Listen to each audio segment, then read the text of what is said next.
right. Thank you, Noah. So let's take a closer look back at history and trends to get a better sense of what is to come. Joining us right now is presidential historian Dr. Laura Smith. Thank you so much for joining us today. Now, you studied these campaign announcements for years. What are the main takeaways, though, from the announcement that stood out to you on Tuesday?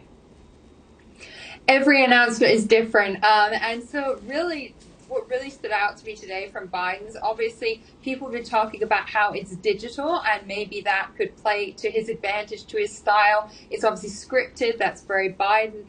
He was known for being obviously prone to gaffes and obviously suffered from stutter as well as a child.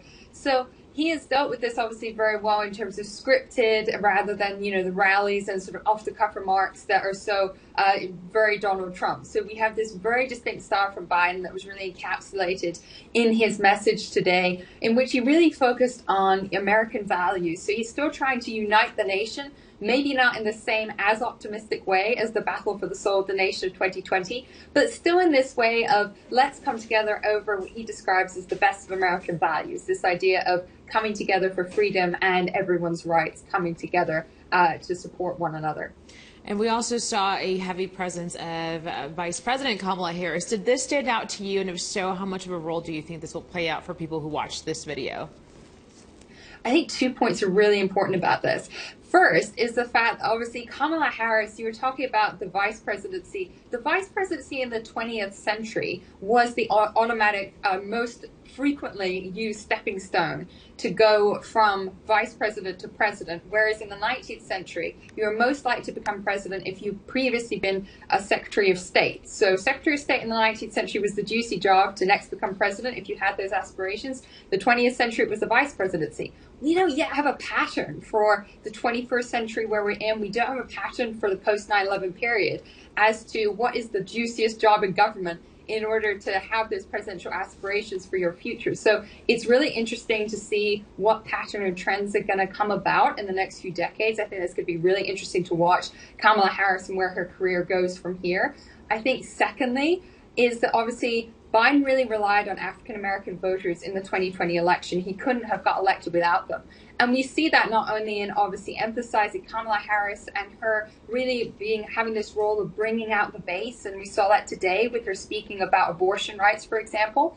So we have her having a very specific role and sort of aiming at these voters, get out the vote already, this idea. And we see this as well. You were talking before about the primaries, in the sense that Biden has shifted the primaries to try and start with South Carolina, this huge change, as opposed to starting with the Iowa caucus and the New Hampshire primary. So to start with South Carolina is really a nod to the base of supporters that really got him to the White House in the first place. Yeah, and everything's very strategic here, of course. So we saw that in the video fold out there, but we also have to talk about what's going on behind those closed doors. And we're going to talk about his senior advisor, Julie Chavez Rodriguez, is also now the head of his re-election campaign. That's the goddaughter of Labor leader Cesar Chavez. So what message do you think this sends at this point in time?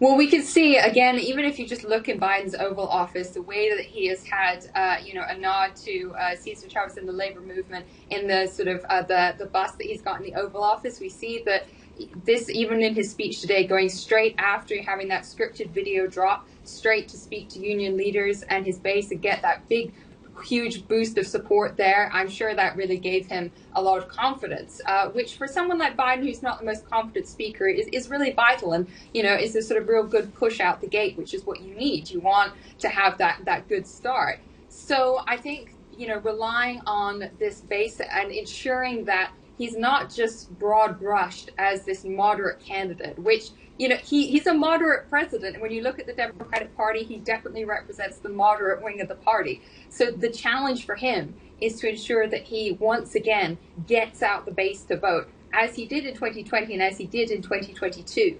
But I think most Democrats are banking and probably hoping that it'll be a rematch against Trump, and that hopefully will get out the base, especially with the Dobbs decision and the reversal of Roe v. Wade. Yeah, and I do want to bring out the other messages that are being sent out there. Let's compare those messages. We saw the photos of Trump and DeSantis and the Biden video. How does that compare to maybe, let's say, the Trump ads that people are seeing at this time? This is really fascinating. There's been a lot of talk about the pudding ad, which I won't get into because it is a bit gross for some people, but also the ad, a really specific targeting DeSantis about Social Security, about raising the retirement age, really specific targeted attacks, and he's not even in the race yet. So the fact that this is coming from both the Trump side and, of course, President Biden, giving that picture there of Trump and DeSantis, sort of painting them in broad brush because he was talking about going after MAGA, what he called extremist Republicans.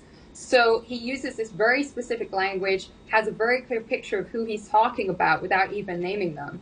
And so by saying, okay, they're basically one of the same, I think it's almost gearing up, and it's a bit of a sort of backup just in case Trump doesn't get that nomination. It's kind of saying we're prepared for, if it is DeSantis, we think that we will be able to push back against that because he is a similar brand of politics. Whether that plays out, we'll just have to wait and see.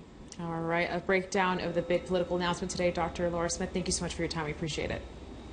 Thank you.